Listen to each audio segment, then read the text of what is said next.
Welcome to Fluent Phonics.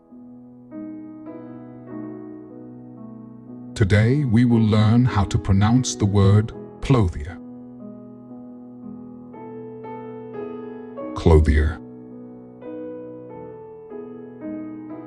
Clothier. Clothier.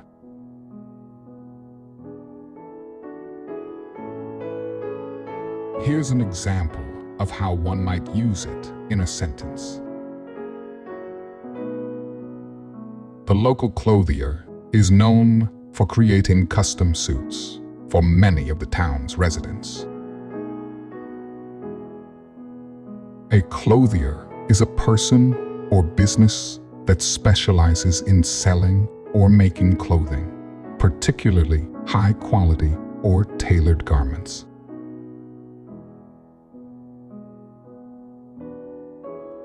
Thank you for your time.